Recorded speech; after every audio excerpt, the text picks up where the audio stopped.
Welcome guys to my Let's Play of Runaway. Where we left off, we discovered a murder, which was just the dummy. And we have to wake her up. And slapping does not work.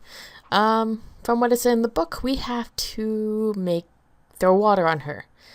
Now, if you remember correct, we have no faucets in the bathroom. I know there's a shower head that appears to be detachable, so we're going to try to see if we can take that off. It might be helpful if I had a hose or something like that I could attach to the faucet in the sink, but I don't. He's on the right track. It might be helpful. I don't. Do we have anything? No. Does she have anything? Since apparently her bag is a Let's see. bag of holding. That crucifix Gina's father gave her is in here. What? Okay, apparently we don't get it, but like, you just noticed it? Anything else? See. There's a lot of stuff in there, but for now, nothing interests me. Fine. Okay. So we need a hose or something. The faucet hasn't been attached to it, so it must be dry. It's impossible to pull that out. It runs inside the wall. Well, we can break it down. I can't. It's locked shut. The only thing I could think of... I like that big apple sticker. Can we take the big apple sticker? The only thing I could think of, just because I haven't seen a hose anywhere, anything like that, I noticed the fire extinguisher. It sprays water in case of fire. Okay, sprinkler. I can't reach it. Besides, I think it's only activated by heat. Okay, so it's activated by heat. And from the little prologue they gave, it sounds like we have to set things on fire. It's okay just the way... So, I'm assuming we have to start a fire, which would make sense. Because we have matches, we have a flammable spray can, the emphasis on flammable. I don't think that's a good plan. I think it's a great plan. Can we use it on that? Good idea.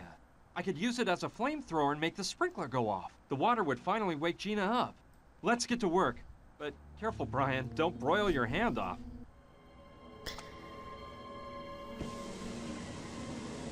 Ouch! Ow! Ah! Now you wake up. Hurry, we've got to exit. Stage left at once. But what's going on?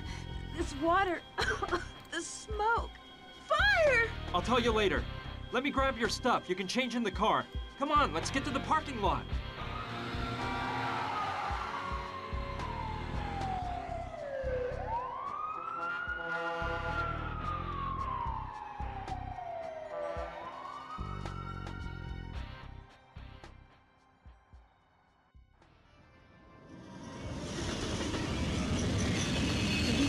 Awful killer to shoot a dummy instead of shooting me?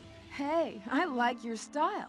First, you try to run me down with your car, and then you save my life. Do you do this kind of thing very often? No, I was just... It's a good thing that you grabbed my purse, because otherwise we wouldn't have the crucifix my father gave me. Now, what we have to do is... headed for the nearest police station.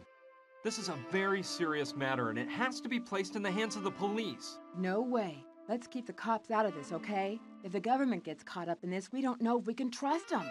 Gina, the people that killed your father are after you now. If we go to the police, they'll make sure that... Read my lips. No, this is too big for the police, and we can't trust them. We have to find out what this crucifix means. Look, this all seems crazy to me. It's your problem if you decide not to turn to the police, but I'm washing my hands of the whole affair. I'm on my way to California. They're expecting me at Berkeley, and... I can't believe this guy. You practically turned me into roadkill, and now you want to feed me to the wolves? And here I was actually starting to believe you. But... Forget it. It's not worth it. Oh, why would you care if my father was killed? Why does it matter to you if I'm murdered, or if my whole family's destroyed? Okay already. Let me tell you what we're gonna do. I have a friend who's an anthropologist. He works at the Museum of Archaeology and Natural History in Chicago. Since it's practically on my itinerary anyway, I'll drive you there and we can try to figure out more about that crucifix, okay? I knew I could count on you. You're a doll. start this baby up. We can't waste any time. Hey, do you know where my blonde wig is? I was carrying it in my purse, and now I can't seem to find it.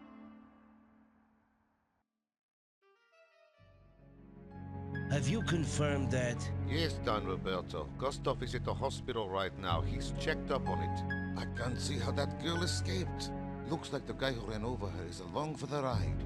They left the hospital together. Useless idiots. Have you identified this man's car? Yes, Don Roberto. We know the model, color, and license plate number. At least you've done something, Theodore. Meet with Gustav and be prepared. As soon as we locate the vehicle, you're gonna go after them. Whatever you say, Don Roberto.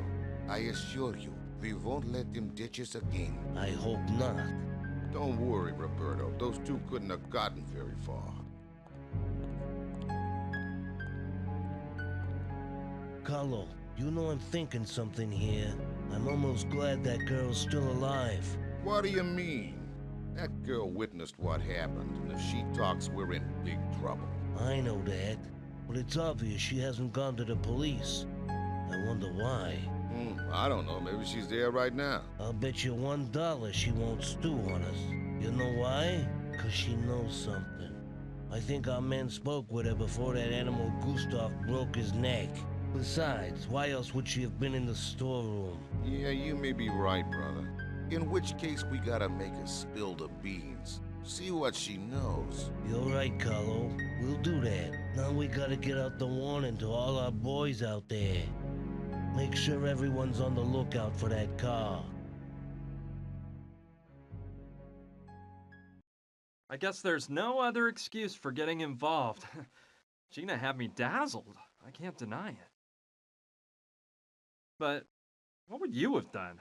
A beautiful girl asks you for help, so what do? Kick her out of your car on some corner?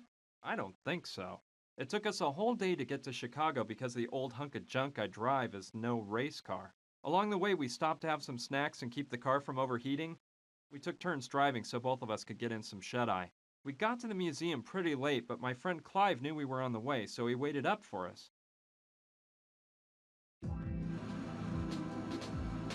Well, we made it to the museum. Let's park in the back.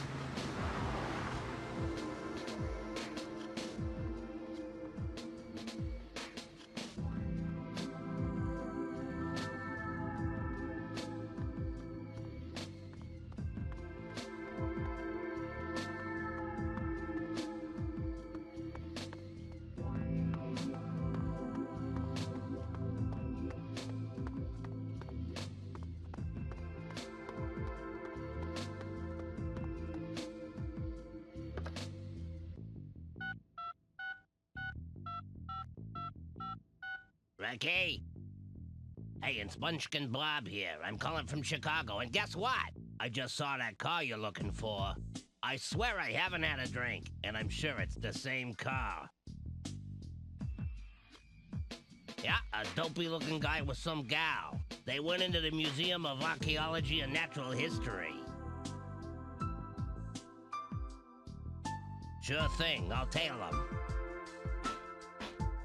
So, you're trying to find out the precise origin of this crucifix. It must be quite important for you to have come all the way here at this time of night. It really is, Clive, but there's no time to explain. What can you tell us about the crucifix? I can assure you it's a matter of life and death.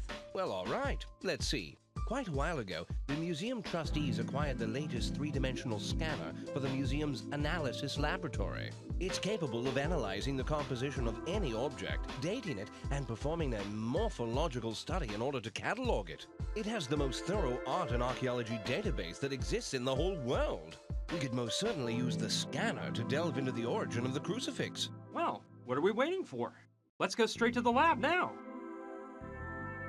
Just one moment.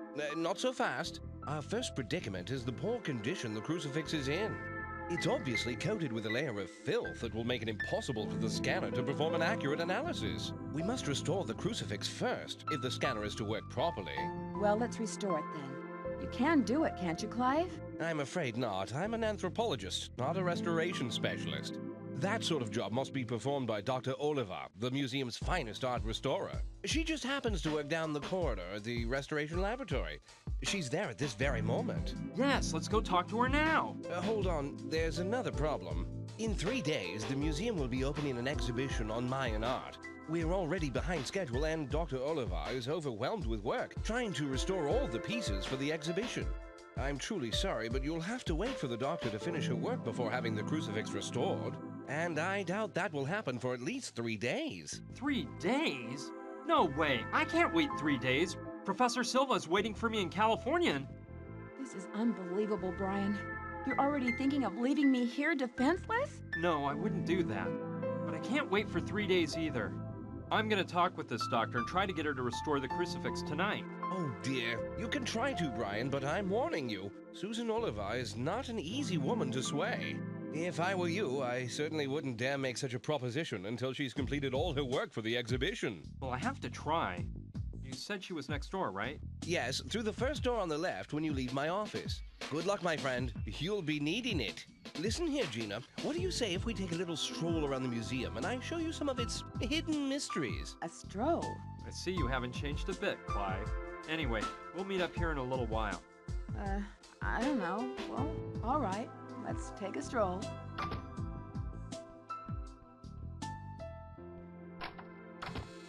Hello? Dr. Oliva? Yes, who are you? Pleased to meet you, Doctor. My name's Brian Basco. I brought you an object to be restored. It's a crucifix, which... Listen, boy, this wretched son of a Uxitza has taken me 2 weeks of work to finish.